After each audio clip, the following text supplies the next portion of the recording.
Okay, so today we're going to be upgrading an Asus Tuff A15. We're going to be adding a secondary solid-state hard drive for additional storage and an additional 8 gigabytes of RAM. To complete this upgrade, you're going to need another stick of RAM. You can replace the one that's already in there, or you can get an identical chip to what's in the actual system, and that's going to be optimal because the Ryzen chipset that's inside of this computer prefers dual channel memory, and by matching the memory sticks we're going to get optimal performance out of the system. So for the hard drive we're going to need this cable. This should have come in your laptop box if you've already disposed of it. Here's the part number you're going to need. I'll list that in the description below. In addition to that, we're going to need 4 hard drive screws, which also should have come in the box, but if you don't have them, I will list them in the description below. Also, to open this up, we're going to need a spurging tool, or a guitar pick will work as well. And Phillips screwdrivers. This will work probably better for opening the bottom of it, and this will likely work better for putting the hard drive into the system. All right, let's get this thing open and see what we've got.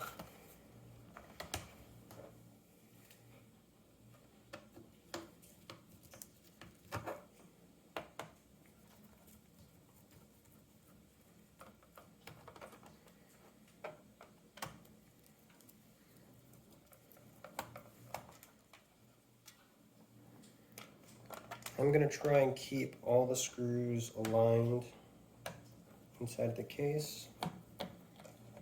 Hopefully none will fly out when we're opening it up.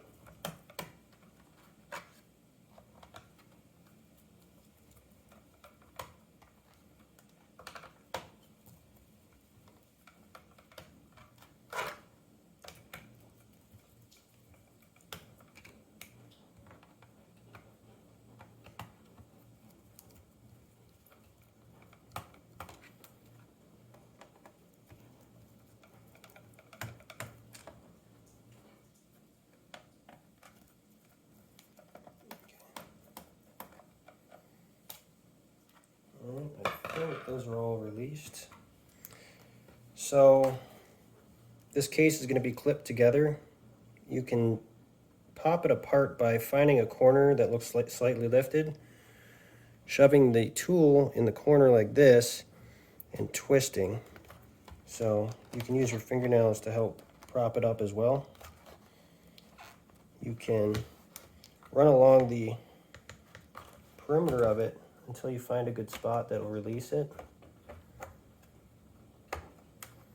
I think I found that one right there. Yep, you'll hear it click open. Just run it along the case.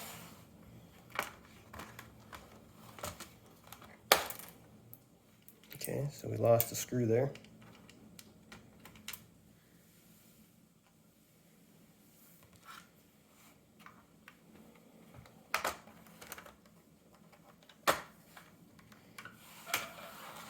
Too much force isn't necessary.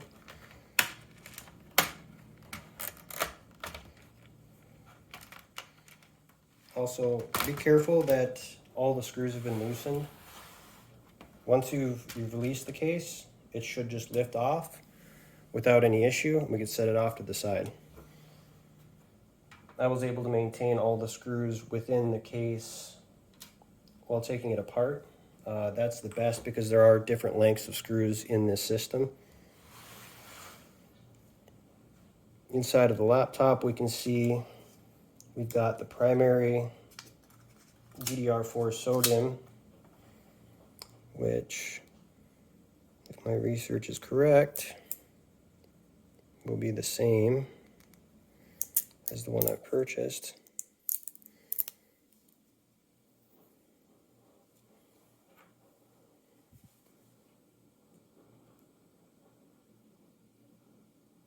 and they appear to be same. So we're going to put the original SODIMM back in its spot,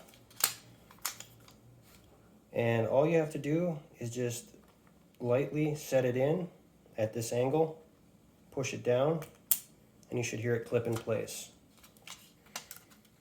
Now for the secondary slot, it's going to be a very similar situation. We're just going to insert the DDR SODIMM in place until we feel it bottom out, and then slowly push it down until we hear it click in place. So that's all we need to do for the RAM upgrade. Now the hard drive will go in this little carrier here. You can take this carrier out to make mounting of the hard drive easier, but I'm gonna hedge my bets and try and just set it in there and put the screws in from there. So the first thing we'll need to do is connect the hard drive harness, which is keyed, so you can't put it in the wrong way, and we can just insert that into the hard drive. You can use a conventional hard drive if you'd like. The customer has opted for a solid state drive of 500 gigabytes. Solid state hard drives are going to give you a much quicker load time if you're playing video games, and you're going to get a lower capacity but a much higher speed. So it depends on what you want to get here. Now I'm going to try and zoom in here and show you the connector for the hard drive. Now this connector here is easy to break, so we need to be delicate with it. And what you're going to do is just going to flip it up like this, like a hinge. You shouldn't have to pull it off or force the cable in there at all. So what we're going to do is we're going to set the hard drive into the carrier. I'm going to go back down here to the connector, and we should be able to seat it in there.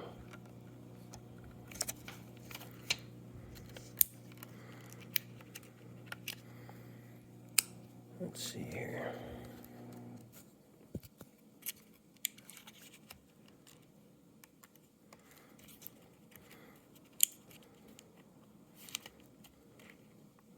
This is much easier with two hands, but as you can see, I can get it to focus,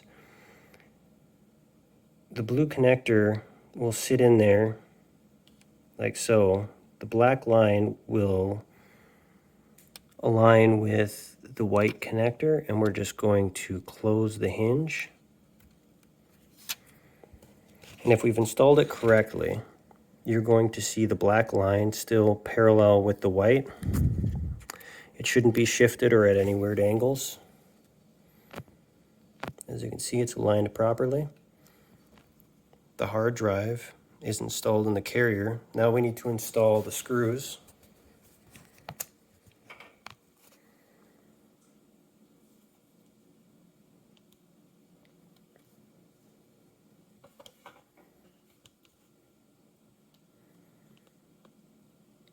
Into the carrier.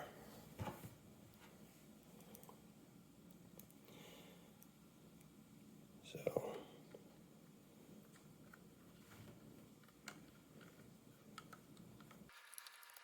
you'll have an easier time if you haven't done this before by actually taking this carrier out, putting the hard drive in first.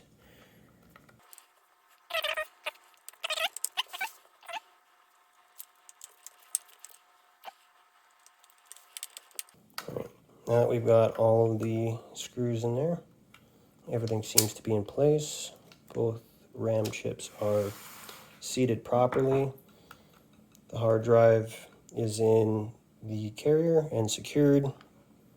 Cable is connected. So we should be good to go. So we can put this laptop back together again. So it should be as easy as lining up the case as it was before. So none of our screws fly away. We're going to slightly screw them in. Just It's going to take a little bit longer, but we're not going to lose screws or mix them up.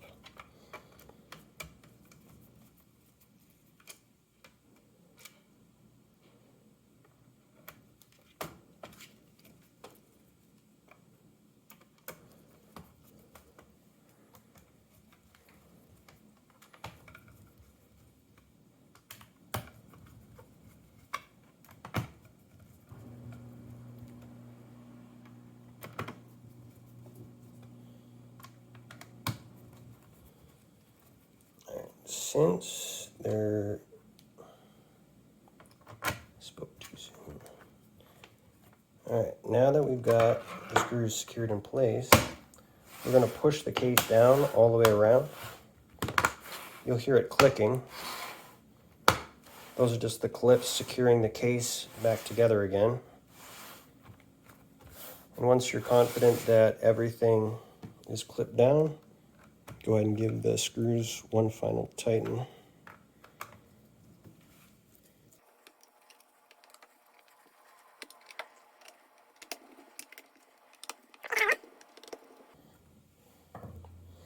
All right, everything should be good to go. I like to check and make sure that all the screws are secured by turning it upside down and giving it a little jiggle. So the system should boot up.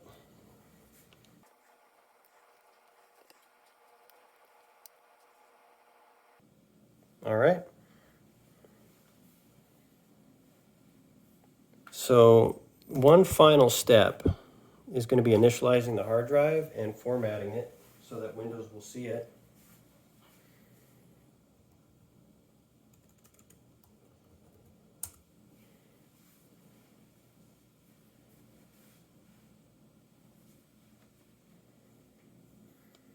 So to do that,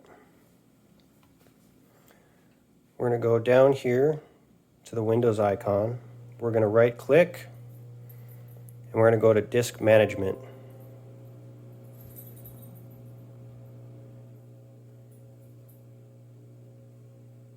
Okay, so now it sees that there's an uninitialized disk. And it's asking us to create a partition table. I'm going to go with a GPT partition.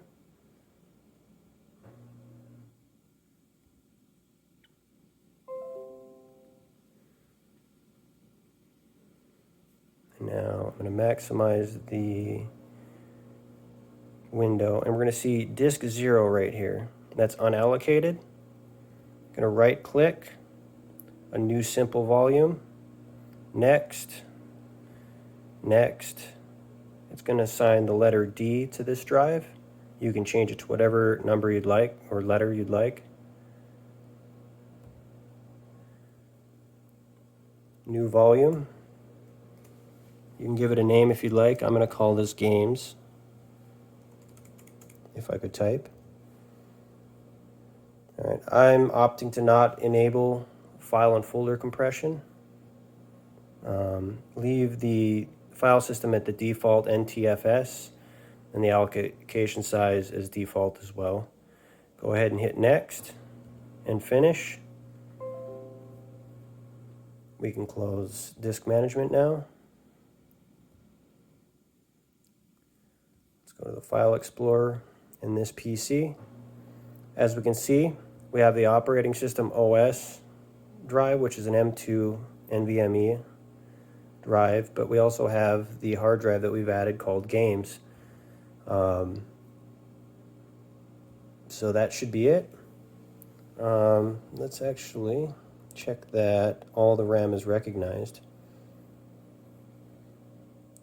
So this system came with 8 gigabytes of RAM. It is now seeing a total of 16 gigabytes of RAM. So we've doubled the RAM. What this is going to do, because this system, oh no, this is not a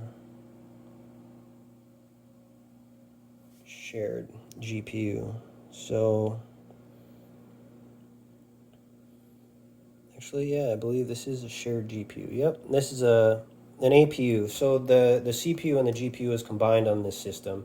So that means that it shares the memory with the GPU. So some of the system RAM is actually being allocated to the video processor. So this is going to help allocate more memory to that. We may need to change that in the BIOS. If that's the case, I'll add instructions in the description below. All right, thank you. If you found this video useful, go ahead and subscribe. If you have any additional questions on this upgrade, go ahead and leave a question in the comments below. And again, if this video helped you out, hit the like button and subscribe. I appreciate it. If you'd like to see more repairs or retro video game or arcade videos, check out my channel. Have a good day.